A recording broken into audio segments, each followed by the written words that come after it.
ಕಷ್ಟ ಆಗಲಿ ಪ್ರಮಾಣ ಮಾಡ್ತೀನಿ ತಾಯಿ, ನಿಮ್ಮೆಲ್ಲರ ಕಷ್ಟಕ್ಕೆ ಪರಿಹಾರ ನಾನು ಹುಡ್ತೀನಿ. ಆತನ ಮಾತು ಕೇಳಿ ಮುದುಕಿ ಕಣ್ಣೋರ್ಸ್ಕೊಳ್ತಾ ಪ್ರೀತಿಯಿಂದ ಅವನನ್ನು ನೋಡ್ತಾ ಅನ್ಲು. ಪ್ರಮಾಣ ಮಾಡಬೇಡ ಮಗು, ನಿನ್ನಲ್ಲಿ ಕರುಣೆ ಅನ್ನೋದು ಇದ್ರೆ ಯಾರ ಹತ್ರ ನೀನು ಹೋಗ್ತಿದೀಯಾ ಆ ವ್ಯಕ್ತಿ ದೇಹದಲ್ಲಿ ರಕ್ತ ಅಲ್ಲ, ಅಹಂಕಾರ ಅರಿತಿದೆ. ನೀನು ನನ್ನ ಅಮ್ಮ ಅಂತ ಕರೆದಿದೀಯಾ, ನಿಂಗೆ ಕೊಡೋಕೆ ನನ್ನ ಹತ್ರ ಏನೂ ಇಲ್ಲ, ಆಶೀರ್ವಾದ ಮಾತ್ರ ಕೊಡಬಲ್ಲೆ. ಸುರಕ್ಷಿತವಾಗಿ ಹಿಂದಿರುಗು. ಆ ಮುದುಕಿ ಪಾದ ಸ್ಪರ್ಶ ಮಾಡುತ್ತಾ, ನನಗೆ ಬೇಕಾಗಿರೋದು ಇದೇ ತಾಯಿ, ಹಿರಿಯರ ಆಶೀರ್ವಾದ ಅಷ್ಟೇ. ನಾನೇ ನಿಮ್ಗೆ ಪ್ರಮಾಣ ಮಾಡಿದ್ದೀನಿ, ಅದನ್ನ ನಾನು ಸಾಧಿಸತಿರೋದು. ಅದು ಮುದುಕಿ ತಲೆ ಮೇಲೆ ಕೈ ಆಡಿಸಿ ಆತನ ಅರಮನೆ ಹೊರಟ. ಮುಂದೆ ಹೋಗಿದ್ದ ಆತನನ್ನು ಮುದುಕಿ ನಿಲ್ಲಿಸಿ, ಏಯ್ ನಿನ್ನ ಹೆಸರೇನಪ್ಪ ಅಂದ್ರೆ ತನ್ನ ಜುಟ್ಟನ್ನು ಬಿಗಿಯಾಗಿ ಕಟ್ಟಿದ ಆತ ಹಿಂದೆ ತಿರುಗಿ ವಿಷ್ಣುಗುಪ್ತ ಚಾಣಕ್ಯ ಅಂದ. ಚಾಣಕ್ಯ ನಂದರಾಜನ ಆಸ್ಥಾನದಲ್ಲಿ ಹೋಗ್ತಿರ್ಬೇಕಾದ್ರೆ ಸುಮಾರು 10 ವರ್ಷಗಳ ಹಿಂದೆ ಪಿಂಪಲಿ ಸಾಮ್ರಾಜ್ಯದ ಹಿಂದೆ ನಡೆದ ಘಟನೆ ನೆನಪಾಗ್ತಾ ಹೋಯ್ತು. ಪಿಂಪಲಿ ಸಾಮ್ರಾಜ್ಯದ ರಾಜ ಭೀಮದೇವ ಅವತ್ತು ತನ್ನ ಆಸ್ಥಾನದಲ್ಲಿ ಚರ್ಚಾ ಸ್ಪರ್ಧೆ ಏರ್ಪಡಿಸಿದ. ಆ ಚರ್ಚೆಯಲ್ಲಿ ಭಾಗವಹಿಸಿದಂತ ದೇಶದ ಅತಿ ಬುದ್ಧಿವಂತ ವಿದ್ಯಾರ್ಥಿಗಳೆಲ್ಲ ಪಾಲ್ಗೊಂಡಿದ್ರು.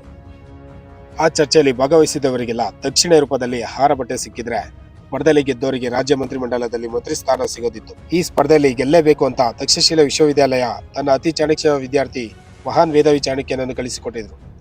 ಮಹಾಮಂತ್ರಿ ಕೃಷ್ಣಸ್ವಾಮಿ ಎಲ್ಲ ಸ್ಪರ್ಧಿಗಳಿಗೆ ದೇಶದ ಬಗ್ಗೆ, ಸಮಾಜದ ಬಗ್ಗೆ ಪ್ರಶ್ನೆಗಳನ್ನು ಕೇಳ್ತಾ ಇದ್ರು. ಆದ್ರೆ ಇಲ್ಲಿವರೆಗೂ ಒಬ್ಬ ಸ್ಪರ್ಧಿಗಳು ಕೂಡ ಅವರ ಪ್ರಶ್ನೆಗೆ ಸಮಾಧಾನ ತರಿಸುವ ಉತ್ತರ ಕೊಡೋ ಸಾಧ್ಯ ಆಗಿರಲಿಲ್ಲ.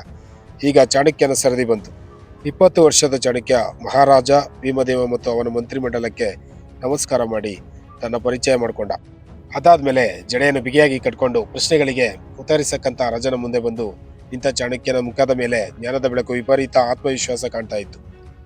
ಮಹಾಮಂತ್ರಿ ಕೃಷ್ಣಸ್ವಾಮಿ ಚಾಣಕ್ಯನಿಗೆ ಮೊದಲು ಪ್ರಶ್ನೆ ಕೇಳಿದ್ರು. ಹೇಳು ಚಾಣಕ್ಯ, ಮನುಷ್ಯನ ಅತಿ ದೊಡ್ಡ ಶತ್ರು ಯಾರು? ಪ್ರಶ್ನೆಗೆ ಚಾಣಕ್ಯ ನಗ್ತಾ ಅಂದ, ಮನುಷ್ಯನ ಅತಿ ದೊಡ್ಡ ಶತ್ರು ಅಂದ್ರೆ ಅಹಂಕಾರ. ಅಲ್ಲಿ ಕೂತಿದ್ದ ಮಂತ್ರಿಗಳೆಲ್ಲ ಚಾಣಕ್ಯನ ಉತ್ತರ ಕೇಳಿ ಖುಷಿಯಿಂದ ತಲೆ ಅಲ್ಲಾಡಿಸಿದ್ರು. ಕೂಡಲೇ ಕೃಷ್ಣಸ್ವಾಮಿ ಮತ್ತೊಂದು ಪ್ರಶ್ನೆ ಕೇಳಿದ್ರು. ಹಾಗಾದ್ರೆ ಜಗತ್ತಲ್ಲಿ ಅತಿ ದೊಡ್ಡ ಸಂಪತ್ತು ಯಾವುದು? ಚಾಣಕ್ಯ ಒಂದು ಕ್ಷಣನೂ ತಡ ಮಾಡದೆ ಹೇಳಿದ, ಜ್ಞಾನ ಜಗತ್ತಲ್ಲೇ ಅತಿ ದೊಡ್ಡ ಸಂಪತ್ತು. ಚಾಣಕ್ಯನ ಉತ್ತರ ಕೇಳಿ ವಿದ್ಯಾರ್ಥಿಗಳೆಲ್ಲ ಖುಷಿಯಿಂದ ಚಪ್ಪಾಳೆ ತಟ್ಟೋಕೆ ಶುರು ಮಾಡಿದ್ರು. ಆದ್ರೆ ಚಾಣಕ್ಯನ ಉತ್ತರ ಕೇಳಿ ರಾಜ ಭೀಮದೇವ್ ಮಾತ್ರ ಸಮಾಧಾನ ಆಗ್ಲಿಲ್ಲ. ಜ್ಞಾನ ಅತಿ ದೊಡ್ಡ ಸಂಪತ್ತಂತೆ ಬಡ ಬ್ರಾಹ್ಮಣ ವಿದ್ಯಾರ್ಥಿಗಳಿಗೆ ತನ್ನ ಭಂಡಾರದಲ್ಲಿರೋ ಚಿನ್ನ, ವಜ್ರ, ವೈಢೂರ್ಯ ನೋಡಿದ್ರೆ ಅರ್ಥ ಆಗುತ್ತೆ. ಯಾವುದೋ ದೊಡ್ಡ ಸಂಪತ್ತು ಅಂತ ಭೀಮದೇವ್ ತಾನೇ ಹೇಳ್ಕೊಂಡು ವ್ಯಂಗ್ಯವಾಗಿ ನಗ್ತಾ. ಮಹಾಮಂತ್ರಿ ಮೂರನೇ ಪ್ರಶ್ನೆ ಕೇಳ್ದ, ಜಗತ್ತಲ್ಲಿ ಅತಿ ದೊಡ್ಡ ವೀರ ಯಾರು? ಚಾಣಕ್ಯ ಹಿಂದೆ ಮುಂದೆ ನೋಡದೆ, ಯೋಚನೆ ಮಾಡದೆ ಉತ್ತರ ಕೊಟ್ಟ, ಜಗತ್ತಿನ ಅತಿ ದೊಡ್ಡ ವೀರ ಅಂದ್ರೆ ದಾನವೀರ ಕರ್ಣ. ಚಾಣಕ್ಯನ ಈ ಉತ್ತರ ಎಲ್ರಿಗೂ ಖುಷಿ ತಂದಾದ್ರು ಮಹಾರಾಜ ಭೀಮದೇವನ ಮನಸ್ಸು ಮಾತ್ರ ಕೆಣಕಿದ್ದಂತಾಗಿತ್ತು. ಚಾಣಕ್ಯ ತನ್ನನ್ನೇ ಅಪಹಾಸ್ಯ ಮಾಡ್ತಿದ್ದಾನೆ ಅಂತ ರಾಜನಿಗೆ ಅನಿಸಿತು.